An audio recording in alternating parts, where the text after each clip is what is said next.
discussing word mergers, in particular with Donman data. Now, we're going to be concentrating mainly on the word side of things rather than on Donman. We will touch a little bit on the Donman data a little bit, but generally speaking, we'll just be using that data that we've created in Donman to do mergers in Word. I'm going to cover some very basic ideas about word mergers, and then having a look at setting up some simple mergers from, say, an appeal letter or reminder letters. And then I'll be passing over to Gary, who will be concentrating mainly on doing receipting, because we have a large number of questions and problems that people have when doing their receipt documents. And there's special features that we use in there that probably aren't used anywhere else. So he'll be concentrating on that. Now, to begin with, I'd like to just give a bit of an overview of the process of a Donman, of a word merge. So I've got a little diagram here. Over on the left-hand side, we've got the data source, and in the middle we've got the template. So in order for you to actually be able to produce a word merge, we need both of those two parts. The data source is essentially the names and addresses and all the details of the people that we want to use in our merge, and the template is like a basic document which will then get filled out for each people in our data source. So by taking each of those names in the data source and applying it or putting them into the template, we then, in this case, get a letter to each person. In my template document here, you can see I've got address 1, address 2, address 3, address 4, and salutation. I've coloured those differently so that you are aware that they are actually fields in the template, and therefore they will get substituted with the actual values from the data source. Now, the data source can be any sort of data, but generally from Donman, Donman will be producing text files. Some people like to import those text files into Excel, and you could then do a merge with an Excel data file or a spreadsheet, but there's actually no reason to do that, and it's probably a lot easier to do it straight from the text files that Donman produces. In the result over here, you can see I've got one letter for each of the people that was in my data source. So the data source is what gets produced by Donman, and typically that would be a text file that would reside in your DM Word directory. The template is a Word document that you would set up or you would already have set up. So what I'm going to do now is I'm going to assume that we have already got a selection file that we've created. Now, we've been through webinars on how to create lists of people as selection files, so I'm actually going to just use one that I've created earlier on. So what I did is I used the create donor selection file, I put in a few criteria, and I got a selection file of 18 people. Having got that, what I'm now going to do is use this create mail merge data file. So this is one of the ways that we can produce a text file in Donman. So I need to specify the name of my selection file. I actually called it my test selection file, so I've just had to type the first couple of letters and it's come up. Pressing enter on that, it's going to ask me how many records are there. I'll press enter again, let it count them, and it's counted 18. In this case, I'm going to output an amount based on a period of time because I want to make use of that within my word merge.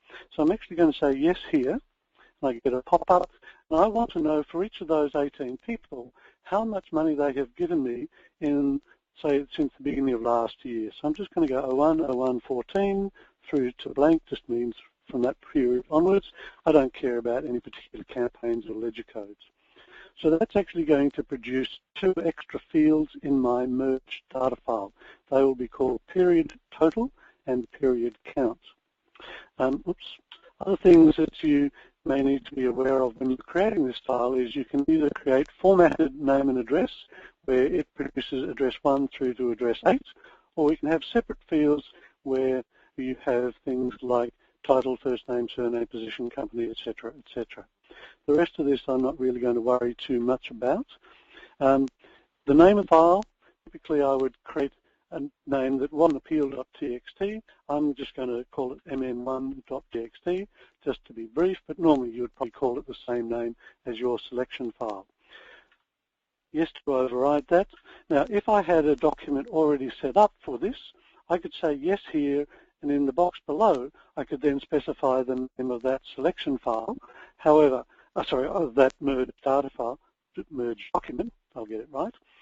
But in this case, I'm going to start from scratch as though you don't have an appeal letter. Okay, so I'm now on the second screen, and you can see here a list of all of the default fields that I'm getting down to this first line of dashes, and I'm getting those because I chose separate fields. Underneath that, I've got a number of other fields that have been output, so donor type, source code, their overall total and count, and here are those period total and count that I get because I asked for how much money they'd given since the beginning of last year.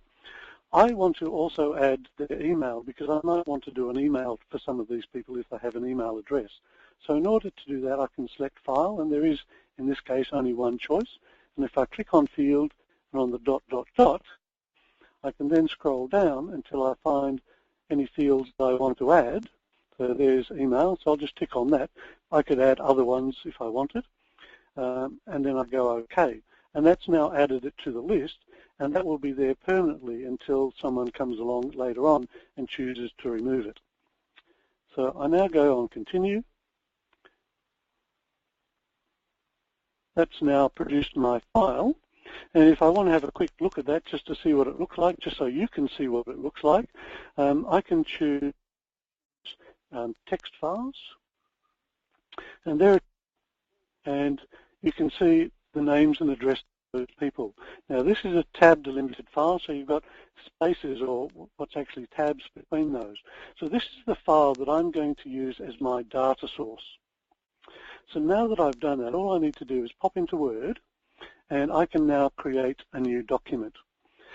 If you had one that was already there, then you could open that up and do the merge. But we are looking at how to set up some of these things. So in order to do that, what I need to do is I need to go to the Mailings tab. Now I'm using Word 2010.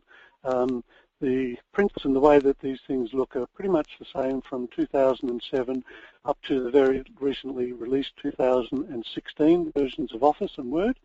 If you're on 2003 or prior to that, then things are a little different, but most people these days seem to have been at least on 2007. I can go through this Start Mail Merge, but I like to do it myself. So I'm going to select Recipients and use Existing List. And then all I need to do is navigate to where I've got my text file, which is in my DM work, and there it is. So now effectively done is I've attached my data source to this document so that it now knows where to pick up the information from when I do the merge. So typically at this stage, insert the merge fields. So you can do this one of two different ways. If I click on the top bit there, then I get a list, and I can double click on each of these ones, and you can see how it's adding them each way. So let's say I've done that. I can then put spaces between these. Oops. Put a carriage return there and a carriage return there. The alternative is if I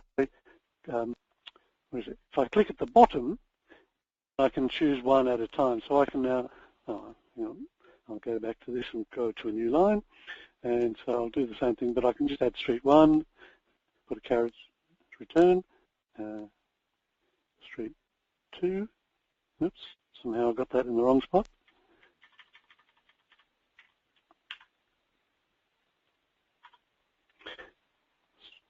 Street 2, street 3 if you need it, and then suburb, space,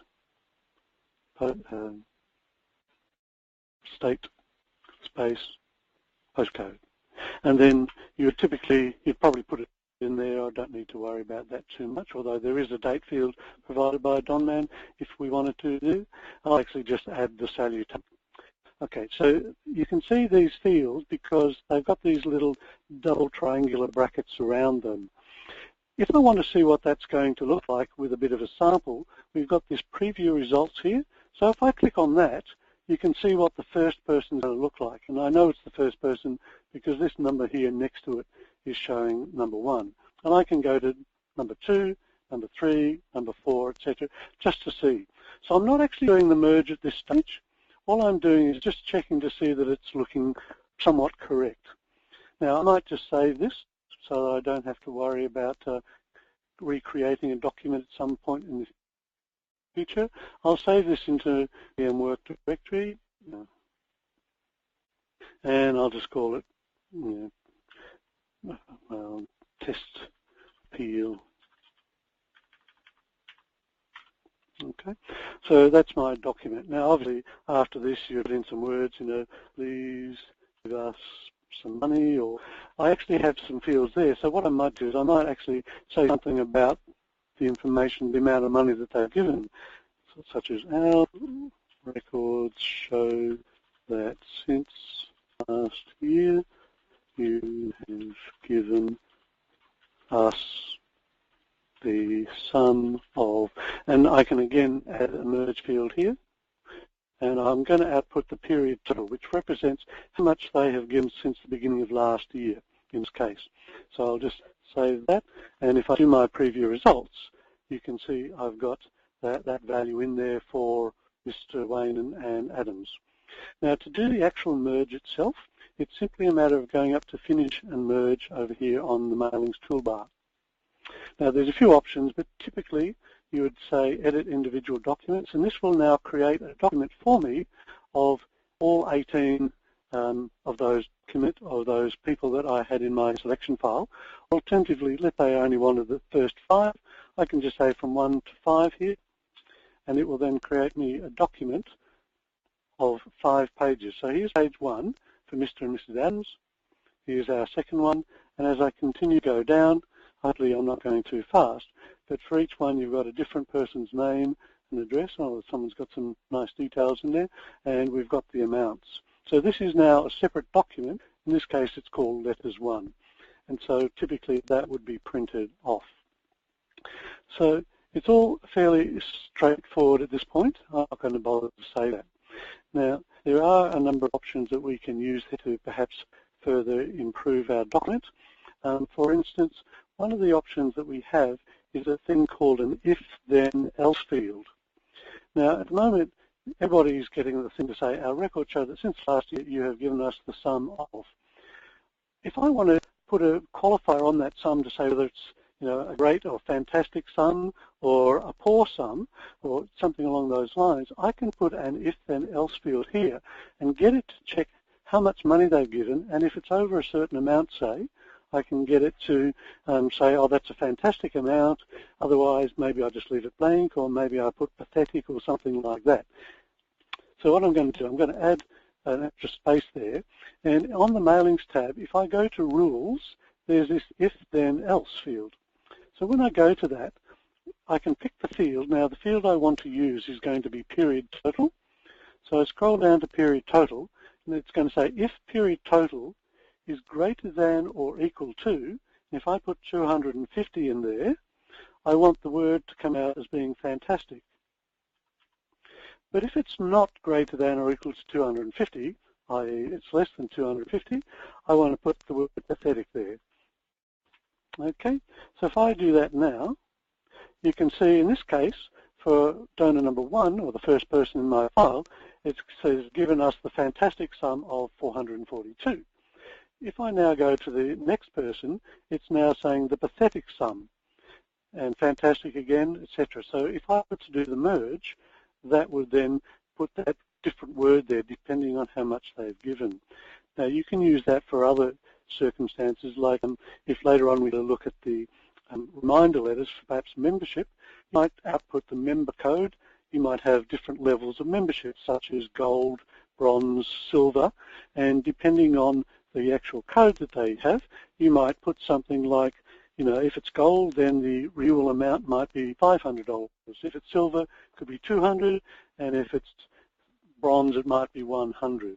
So you can put those sorts of things in there. It's just to make that document more relevant to that particular person. Now, I did output the email address in that field. Now, what I might show you at this stage is if you want to actually have a look at the data in a bit more readable format, we can click on this edit recipient list. So what we're seeing here is like a table of information. Now as I scroll across here, we can see an email address for this particular person here, and there's one other one there. This can be quite useful for doing something called filtering. Filtering is where we say we don't want to output or print or whatever we're doing when we do our merge. We don't want to do it for everybody. We only want to do it for some of those people. Now, a typical example of this is where some of your people have got an email address and some of them don't. If they have an email address, it's a bit silly to actually send them a printed letter, because that's going to cost you money. If you had half of your donors with emails and half without, you could save half of the cost by simply emailing to those people that actually do have an email address. Now, to do that sort of filtering, what I can do is I can click on this drop-down button next to it, and I can choose blanks or non-blanks. Now, if I wanted to actually do a print, I would choose the blanks. And as soon as I do that, you can see that those two people that used to have, or that were in there with an email address, are no longer there. So when I do my finish and merge now, and I'll get rid of this, I'll just say all, it will actually only do 16. So you can see down the bottom here, it says page 1 of 16. So that first one to the Adams is no longer being printed. So now we're only printing off 16 that you would then mail to those people, whereas if you wanted to do a merge to email, which is one of the options in mailings, let me close this down again. So finish merge, there is an option for doing an email message, and that will automatically only send an email to those people that have an email address. So if we were to do a merge to email, it would try and email to those two people that did have an email address. Now, using that filtering, you can also do other things. For instance, we could say, I only want people where the amount is greater than $250. So again, if I go to edit recipient list, I could go across to not donation total, we want period total, and I could click on that, but what we're actually after is going to be the advanced option. And here I can simply do something fairly similar and say, I want the donation total, period total, sorry, greater than or equal to, well, let me say 300. Now I could add other figures as well, but when I go OK to that, okay, so looks for some reason, okay, this is going to be a bit annoying. Okay, to do that, I'm actually going to have to put the $ in there. So let me try that again. I can do that on any of these things. So I'll go advanced again. So it's a bit of a trick for new players like me. Okay, so I'm saying greater than or equal to. So now if I say $300, that I think should now work. No, okay. All right, so not quite sure why that didn't work. I had that working before, but that's the sort of thing that should be able to work. Let's have a look and see what I've got. No, that didn't work at all. Well, I'm afraid that's a bit nasty. I don't know why it wasn't working for me that time. Okay, so those are some of the basic things that you can do with your merges. Now, this has been done via the actual, from a selection file using that create mail merge data file. One of the other areas that you would probably want to do a fairly straightforward sort of merge is in the reminder letters. So if you've got people that have got pledges that are due, and assuming that they're not auto deductions, then you need to create reminder letters to remind people. This is probably more important for doing memberships where they renew every year. So in order to do those, I'll just simply go to Pledges, over to Reminder Letters menu, and then the Create Selection Merge file. Okay, so in this case, I don't want a selection file, I'm just going to create a merge file. In this case, I'm going to call it reminder.txt, so that will just override the current version of that, so I'm going to say yes to that. here you can see that I've chosen to do the formatted name and address. So that's where it's going to produce address 1 through to address 6, 7, or 8. I don't care about any of this. I don't have a lot of records in there, but I'm just going to say anybody whose next payment is due from today onwards. I'll exclude any auto deduction because they don't need reminders. Most of this stuff I'm just going to ignore. And you can see I've already got this set up to automatically pick a document called reminder.docx. So what this will do is it will go away, it'll work out anybody that is due for a reminder, and I think there are 3 records. Once it's done that, it will then open up my reminder.docx, and I will then be able to do the merge. So here again, a list of fields. I could add to that, but it's got everything I need. You can see it's got address 1 through to address 8 there because I've chosen those formatted names and addresses. All right, so I can just hit enter or click on continue. That's gone away. It's picked the 3 records. It now should pop into Word. Now, you'll probably get this message saying, you know, it wants to pick up that data from reminder.txt. So I simply go yes to that. And here I am again in my my template, the one that I've already set up. It's got all the fields that I want. So typically at this stage, I just need to do a merge. So I just go finish and merge, edit individual, I go all. And there's my first letter. You can see I've got 3, but it's got all the information that I want there. So again, this is really just applying that same principle of we have a data file or data source that Donman has produced. We have the template, which was in this case reminder.docx, which is this one here. And then when I do the merge, it produces a new document.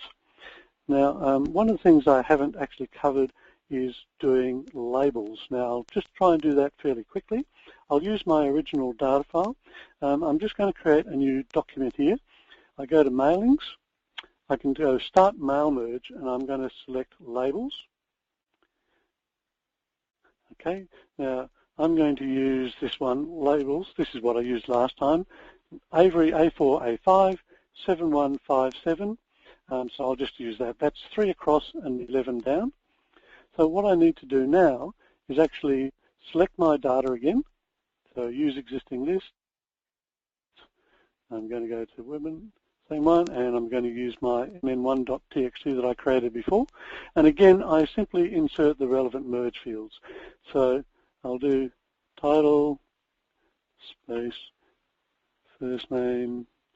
I won't do it all because I've been here all day, but let me just say street 1, street 2, street, suburb, state, postcode. Okay, so I need to put in the relevant line feeds.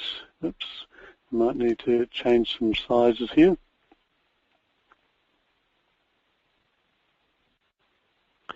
And also need to get rid of silly formatting.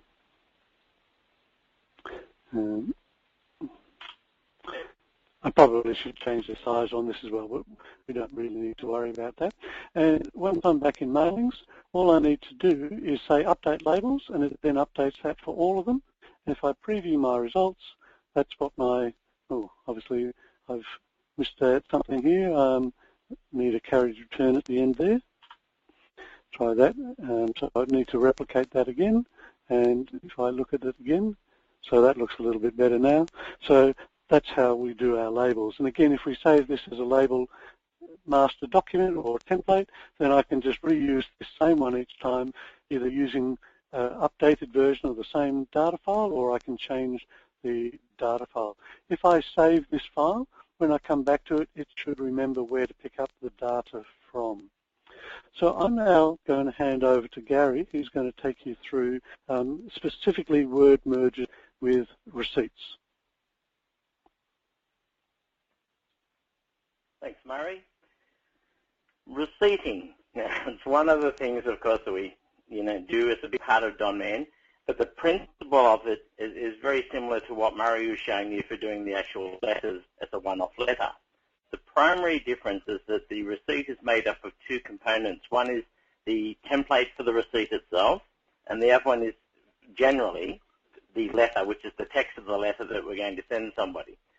So the starting point for all of this is that when I set up a campaign in Donman, I would set up a corresponding letter code, which would be something like this. Yeah. So this means that I should then have a corresponding document called letter, whatever the code is, so that that's then attached to my processing. So when I do the actual recording of the donations, choose the campaign, the actual letter will come up. Yeah. If I call those different, that's probably the biggest area that the mergers fall down on. Yeah. The other area that things do sort of go a bit awry is that, if I go in here, so you can see at the moment I've got docs, so I've got the extension of docx, and I've got one that just says doc. Okay, so the docx is the new format that has sort of come in since Office 2007 up to all of the current versions. But if for some reason your computer, or by default, sorry, your computer will hide the extensions for the files because it knows what sort of file that is. So when you look at the listing here, everything looks exactly the same. The only slight difference in this case, and I'm not quite sure if you can see it, is there is a slightly different icon for the one that's doc as opposed to the one that's a docx. But when you're looking at that quickly, they'll look the same, like you just say, well, they're all Word documents. Because when we set up the actual receipt merge itself, go back in. Okay, so if I open up my receipt, so the same that you had with Murray doing the standard letter receipt, it's showing me that it's going to pick up the data from this location. Okay. So the top part is very similar to what Murray was showing you. So you've basically got date, the address field, the salutation, and if I click down where the letter is, you can see that's all highlighted in grey now, which indicates to me the same as these, that that is just a field. So the text on the screen is a result of the field. The text isn't there. One of the biggest mistakes people make is say, oh, that's the text that I want for my new letter, so they'll copy that and paste it into a new document, not realizing that what we're really pasting in is the actual field, not the text of that. Okay. So I've got a button up here, which you can see if I click on it, shows me that there's Alt and F9 is the key combination to go into what's called field view mode. So if I click on there, you can see now that my fields have actually got merge field and their field name, but I can now see that this line here says include text, and then it points into my folder, the DM Work letters folder, and says then go and find the letter number with the extension of docx that I should get for all of these people. So for each donation that we process, a different campaign, of course there could be different letter. So when I merge them, I want that all to come across at once. At the bottom of the screen is where we would then have our receipt, and really it's just a table in a text box, which means it's independent of the margins. You can sort of pick it up and move it wherever you like. And that's locked to that position on the screen normally, so that even if I've got a short letter like this, my receipt isn't moving halfway up the page to sit just under the text. Yeah. So you can do lots of things with those. It can look like you want. You can have your logo in there. You can do anything at all. It's really just saying, all we're doing is, in this case, is just saying, here's a nice clean format that really just shows me that if I've made or processed a donation from somebody and there is, 2 or 3 parts to that gift because, say, someone has paid membership and made a donation, or, has bought product and made a piece of postage and also made a donation, then I can split the donation when I'm processing into 3 parts and show the whole 3 parts on the receipt as it goes through. So once I open this up initially, so I've got my document here, and normally once you have the template set up, it should be tagged as a read-only document because it is just the layout of the receipt. It's not the names and addresses or anything like that we're going to end up with. It is really just a layout. So normally, so that we don't, muck things up, make that a read-only document because you can certainly use it, but I don't need to change it. If I did need to change it, when I open the document, I can answer the question that says, do you want to open this read-only? I can say no, make any changes, and then save it again, so that next time I open it, it'll still come up as read-only.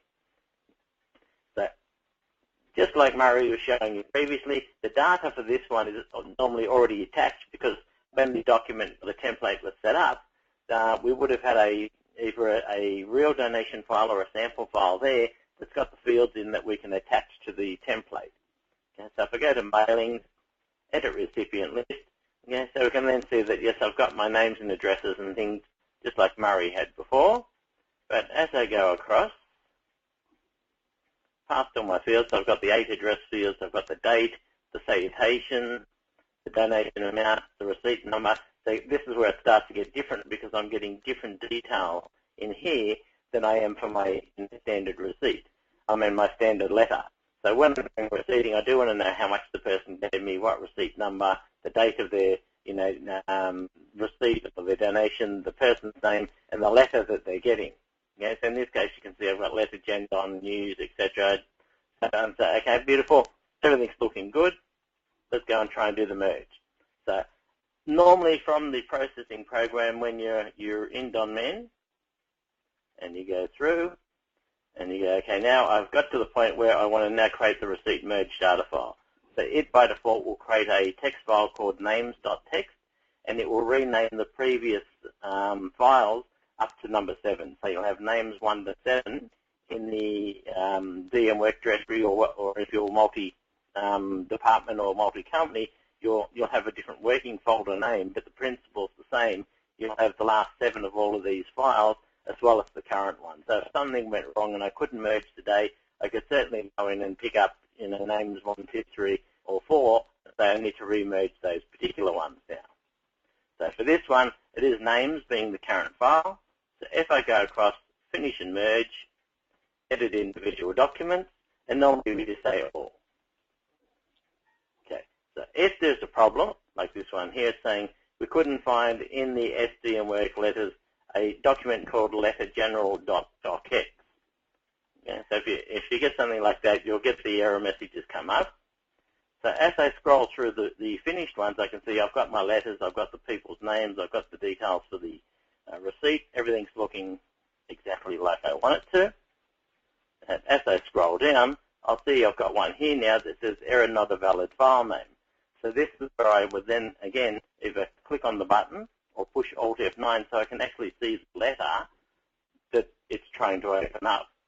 Okay? So in this case, it's saying it's looking for a document called Letter General with the docx extension.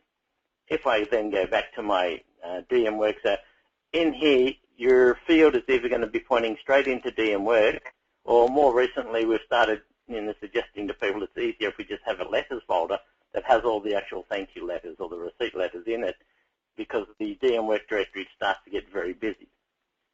So in this case, if I go and have a look in my folder, I can see I've got a document called Letter General, but it doesn't have the docx extension.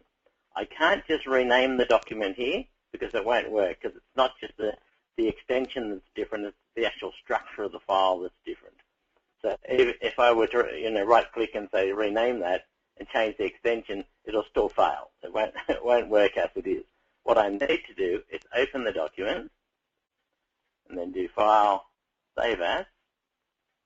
So we're going to the same location, but down here, because you can see I've opened it up and it was a doc, that's a Word 97 2003 document, I need to change that to be the docx, which is just a Word document format. Okay, and now you can see, as soon as I do that, I can see all the other letters, so I know I'm on the right track for fixing that. If I save that, it's going to tell me that it's updating things in the letter. So if I close that, close down my merged letter, so it's letters 1, but leave the actual receipt open. Okay, so I'm back at my receipt now. If I need to redo the merge, what I don't have to do is go back into Donman and run this step again, because the data is still sitting there and will sit there until I actually do the next lot of donations and run this program again.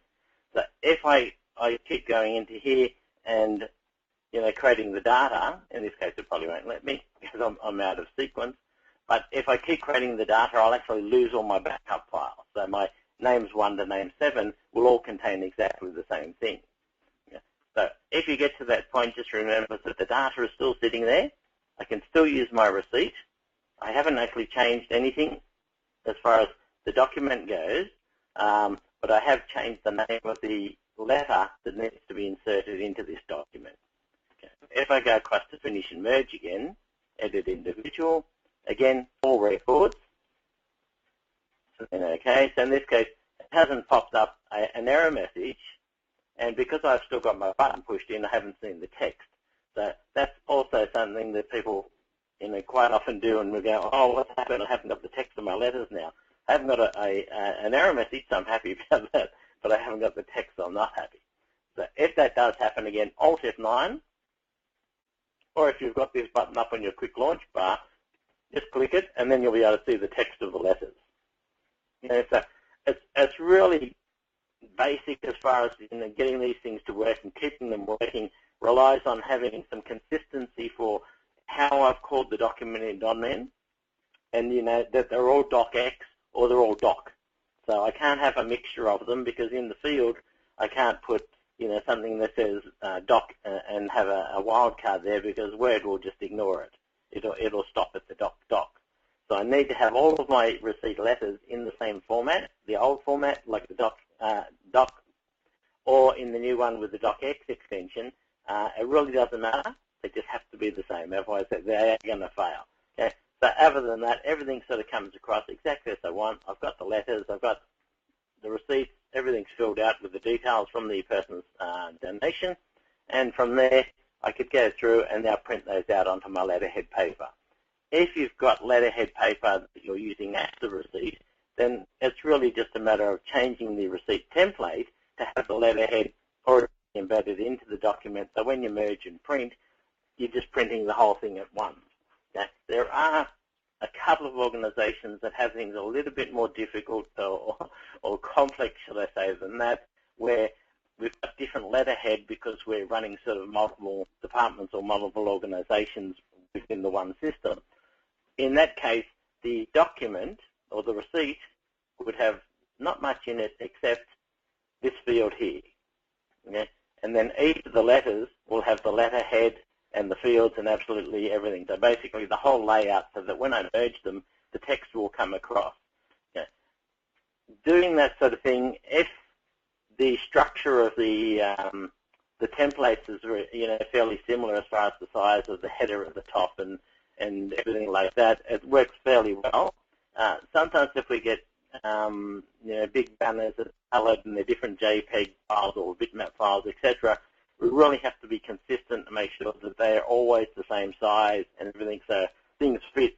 The last thing that you want when you're doing the receipt merge is to stop and have to patch things up or change spacing or things like that.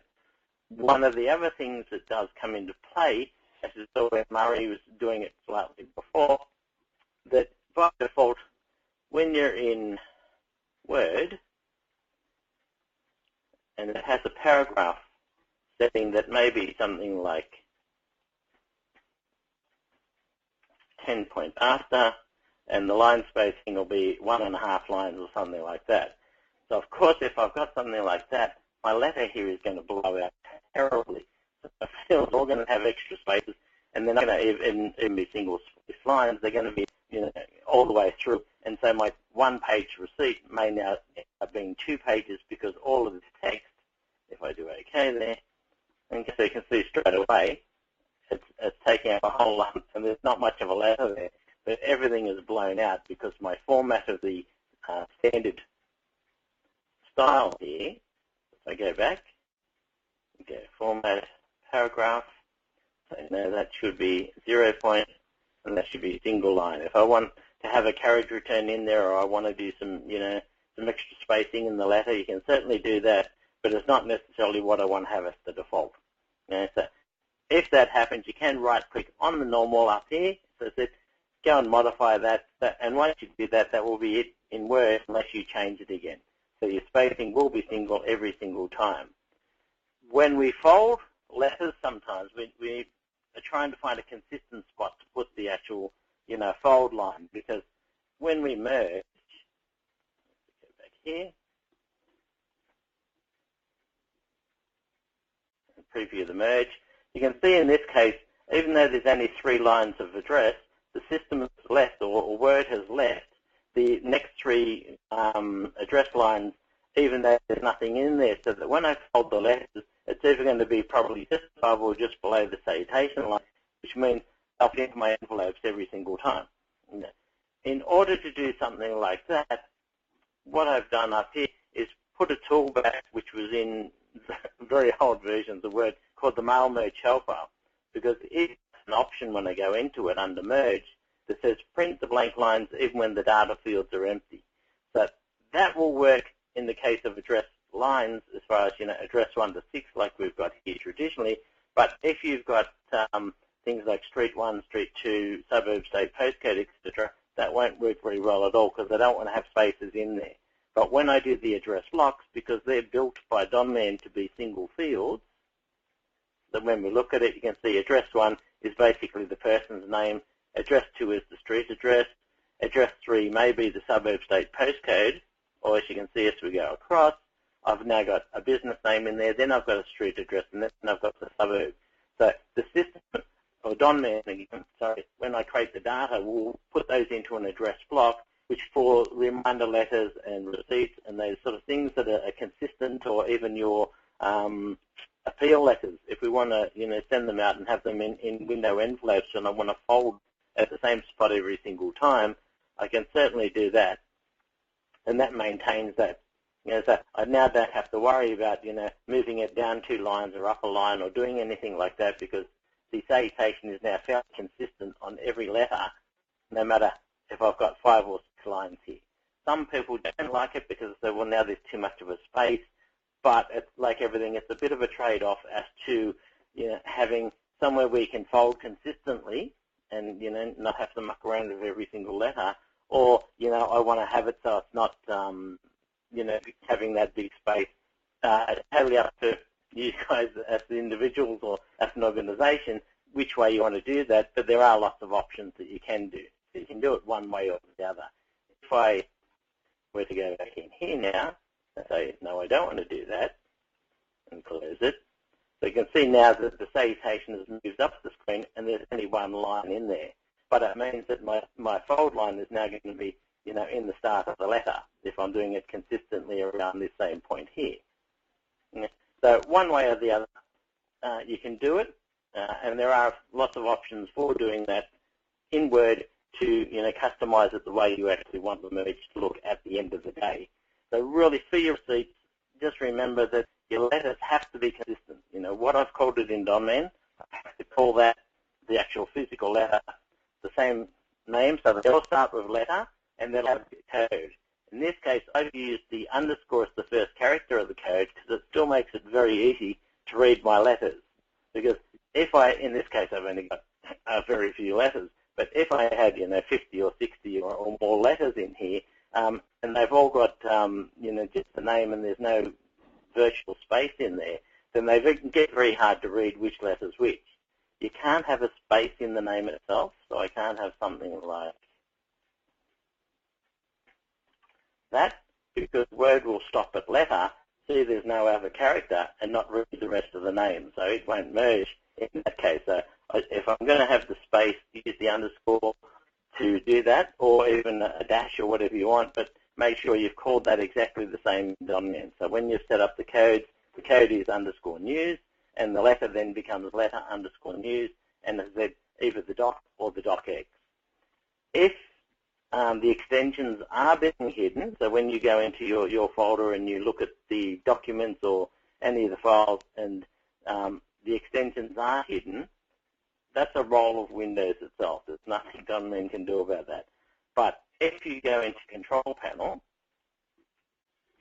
and into Folder Options, it doesn't move on me, and then onto View, you'll see there's a checkbox here that says Hide Extensions for Known File Types. So if I check that and go back to my folder, so if I do OK, go back to my folder, you can now see I don't know if it's a doc or a docx because all the extensions are basically hidden unless I look over here and I can see that some are a document or a Word 97 2003 doc.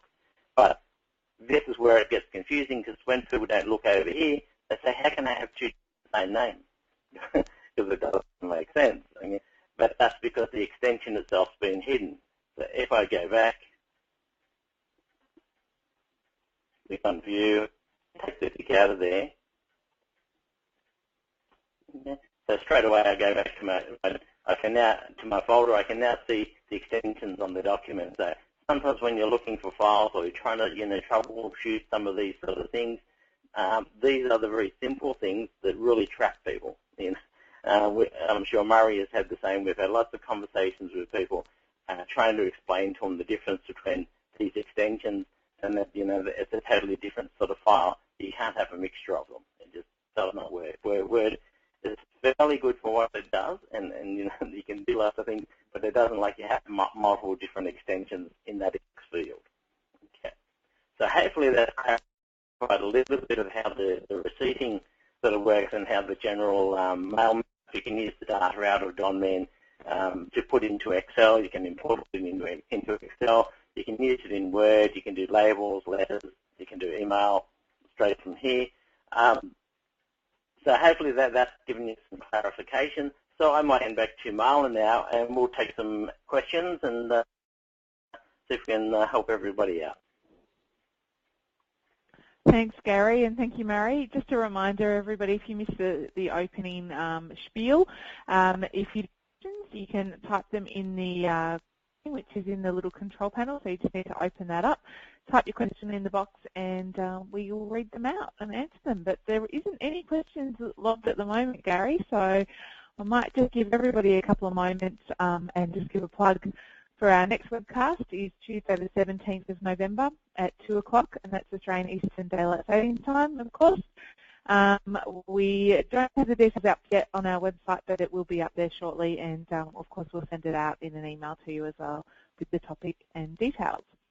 And also you'll find recordings of our previous webcasts, and today's will be up there shortly as well on our website under the resources area, and then recorded webcasts. And you'll also see them in our monthly newsletter.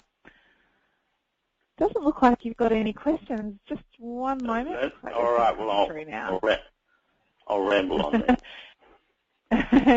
Yeah, that's right. There's no questions. So we might wrap it up there. Of course, if anyone does have any questions afterwards, you're welcome to email us or give us a call. So we'll leave it at that. So thank you, Murray. Thank you, Gary. And thank you, everybody, for joining us today. We'll conclude our webcast. Thank you again. Goodbye. Thank you, everybody. Bye now.